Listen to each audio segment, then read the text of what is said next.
Imagine a 36-year-old standing in front of world leaders, and instead of bowing his head, he looks them in the eye and says Africa will no longer be exploited. One speech, one moment, and the world had to listen.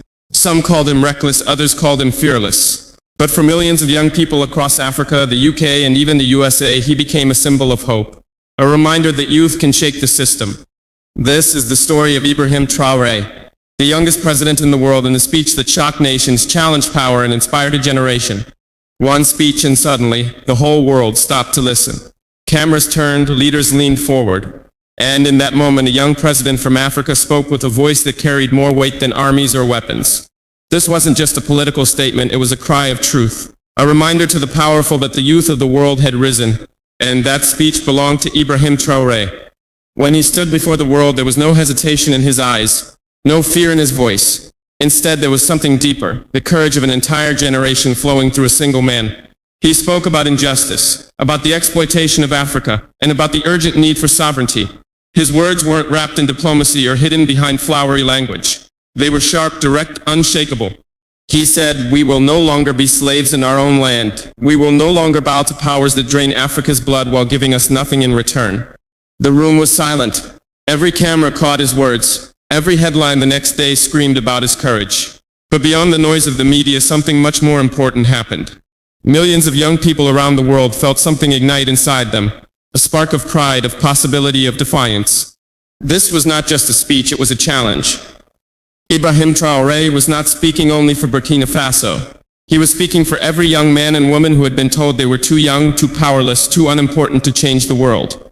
He was speaking for the farmers who work the soil but never taste prosperity, for the children who walk miles to school with empty stomachs, for the youth who dream but are told their dreams are too big. And yet, in that moment, Traoré showed them, dreams are not too big, fear is too small.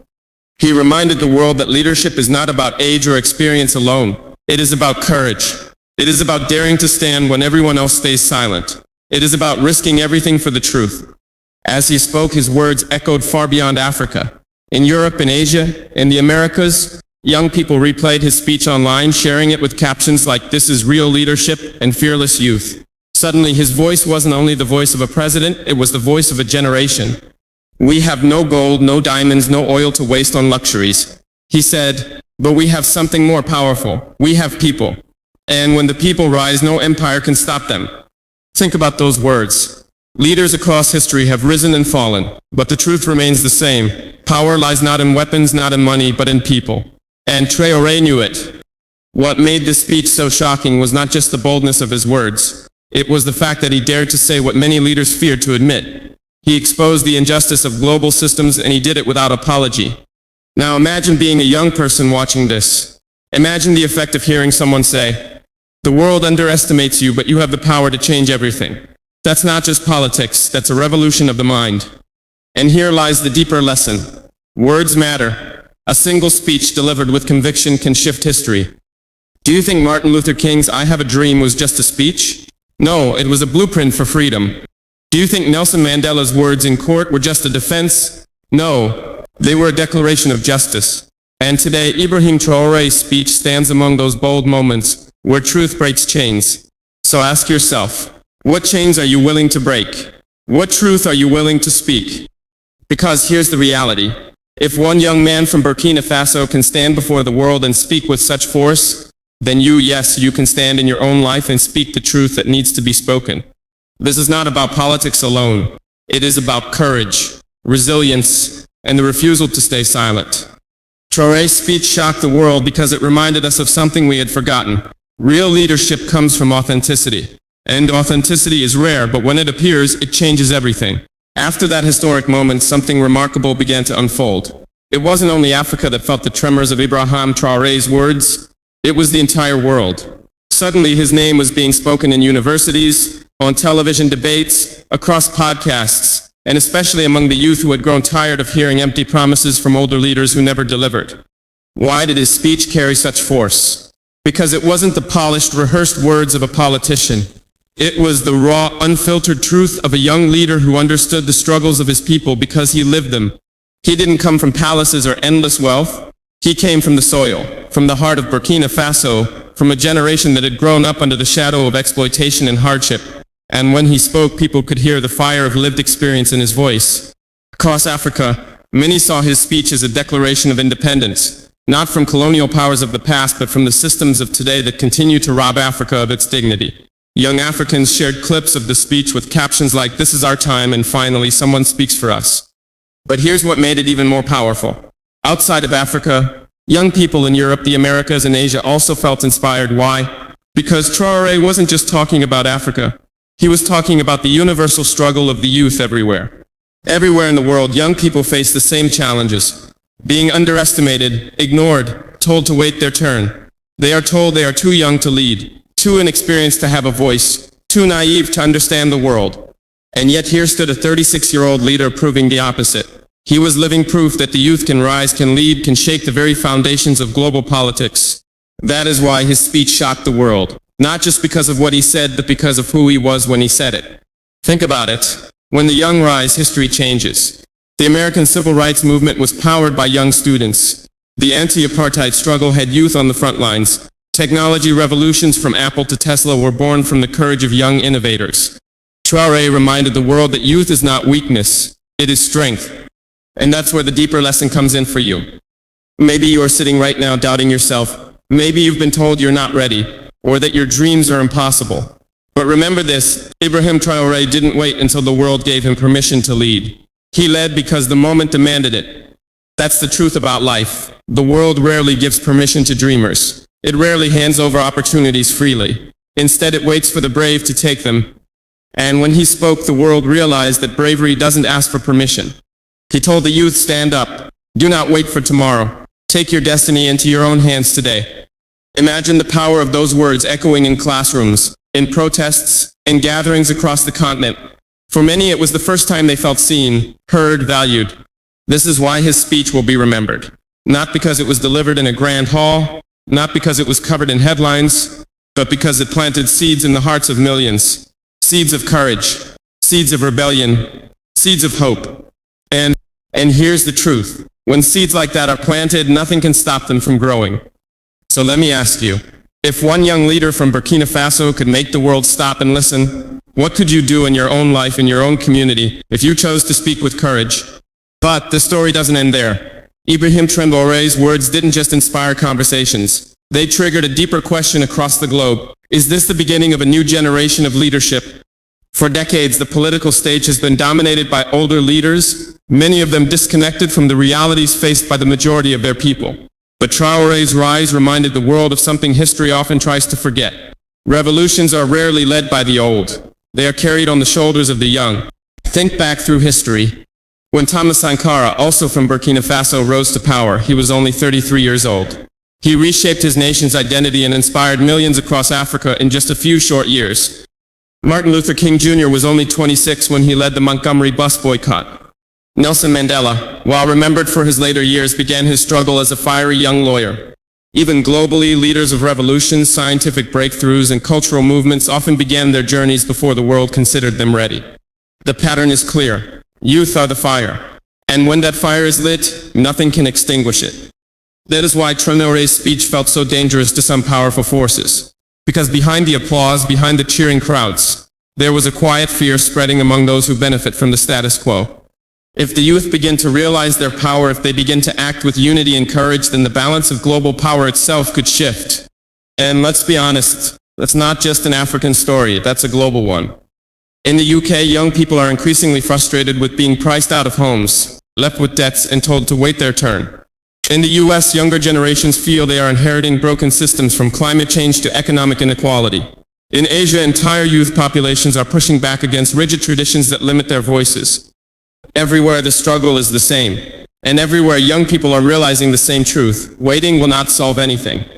This is what made Traoré's words more than just a speech. They became a mirror that showed every young person across the world what was possible if they refused to accept silence as their destiny. And here's the part you need to hear. Leadership is not a position, leadership is a choice. You don't need a title to lead. You don't need permission to stand up. You don't need to wait for the perfect moment. The perfect moment is always now. This is why Ibrahim Traoré's story matters for you wherever you are in the world. Because his courage is not limited to a flag, a country, or a continent. It is proof that courage itself knows no borders. So let me leave you with this thought. If a 36-year-old soldier from Burkina Faso can shake the world with nothing but his voice and his courage, then maybe, just maybe, it's time you start believing in the power of your own. They say some speeches are forgotten the moment they end, but others, they echo through time. Ibrahim Traoré's words in that hall were not just sentences, they were sparks. Sparks that landed in the minds of millions of young people across Africa and even beyond. For the first time in decades, many youths felt someone was not just talking about them, but directly to them. Think about it. When was the last time you heard a world leader speak without fear, without compromise, without reading from a script carefully written by advisors? Traoré didn't have notes. He didn't have a polished teleprompter. He had fire. Fire in his voice, fire in his eyes, fire in his soul. And that fire was contagious. Media outlets around the world rushed to report on his speech. Some framed him as a hero of youth. Others painted him as a radical. But whether you admired or criticized him, you could not ignore him. His message was too raw, too honest. We cannot let our continent remain enslaved by old systems, he declared, because the youth are awake now. And that line, the youth are awake now. Do you feel it? It's not just words, it's a reminder that a generation has risen. A generation tired of being told, wait your turn. Tired of being told you are too young to lead. Remember, history has shown us again and again youth movements changed the world. From the students who marched in South Africa against apartheid, to the young people who stood in Tiananmen Square demanding freedom, to even the tech revolution led by young innovators like Steve Jobs and Elon Musk. Change has always been carried by the restless energy of the young. Ibrahim Traoré is simply the latest proof of that truth. But here's the difference. He is not a rebel outside the system, he is inside the system. He is a president, a head of state, a young man holding the highest seat of power in his country. And when he stands up in front of global leaders, he doesn't just represent Burkina Faso. He represents the voice of millions who have been silenced. Now ask yourself this. What does it take for a single speech to shake the world? Confidence? Yes. Courage? Absolutely. But above all, it takes authenticity. And Traoré's authenticity was undeniable. He reminded the world that Africa is not a playground for foreign powers. That young Africans will not accept being pawns anymore. That dignity matters more than money. These are dangerous ideas for those who profit from the old system. But for the youth, these words are oxygen. Because deep down, whether you live in Burkina Faso, Nigeria, Kenya, the US, or Europe, there is a shared frustration.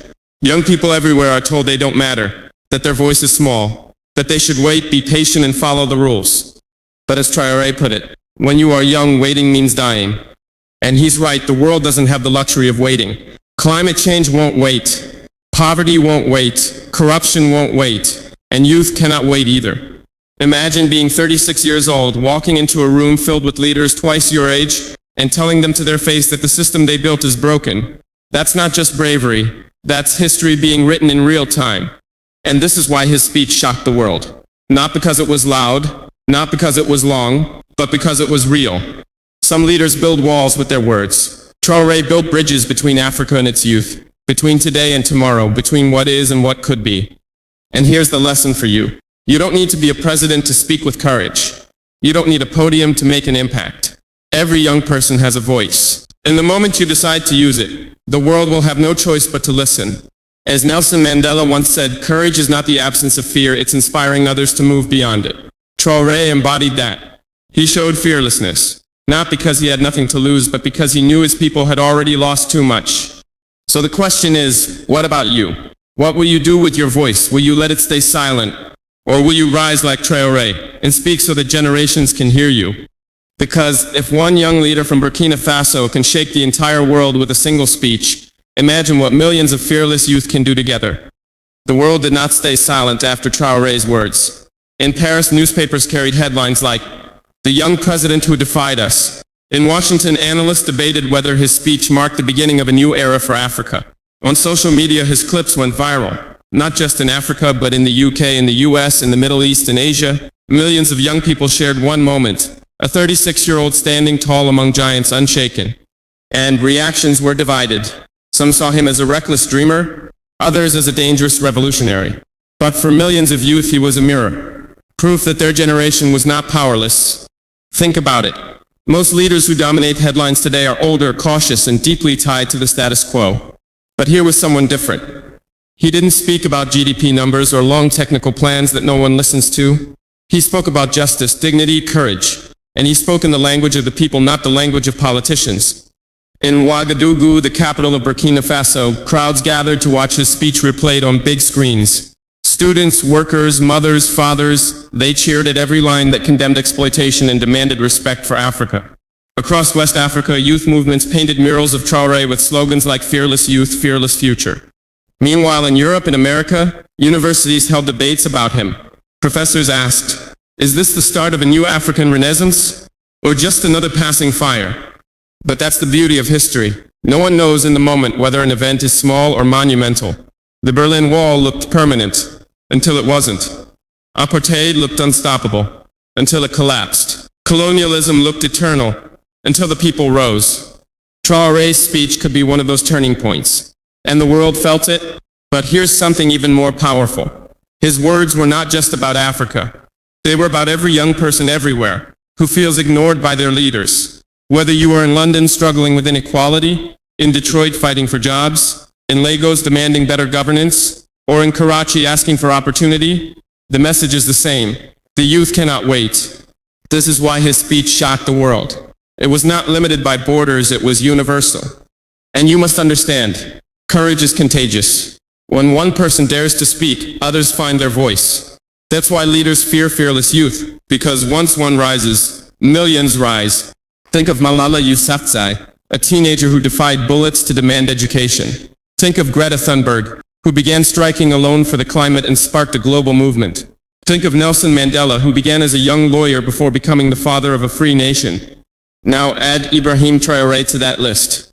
A reminder that youth leadership is not the future, it is the present. But let's pause for a moment, because it's easy to clap for speeches, it's harder to live their message. So ask yourself honestly, when you hear Traoré say the youth are awake now, what does it mean for you? Will you stay awake, or will you go back to sleep? Because change does not come from leaders alone. Change comes when ordinary people, ordinary youth decide enough is enough. And here lies the challenge. Fear. Fear of failure. Fear of rejection. Fear of standing alone. But remember this, every great movement began with someone who stood alone before others joined. Courage is not the absence of fear. It is acting despite it. So let these words echo. If you are a student, don't just study for yourself, study to serve your people. If you are an artist, don't just create for applause, create to awaken souls. If you are a leader, don't just seek power, seek justice. Because the youth of today are the architects of tomorrow. As Traoré said, history does not wait for those who hesitate. It only remembers those who dared.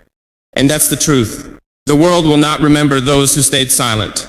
It will remember those who spoke. It will remember those who fought. It will remember those who believed when everyone else doubted. So here is the call to action. Rise. Rise in your schools, in your workplaces, in your communities. Speak with courage. Live with dignity. Lead with fearlessness. Because a new chapter of history is being written and the pen is in your hands. And when future generations ask what you did when the youth of the world stood up, let your answer be, I was fearless.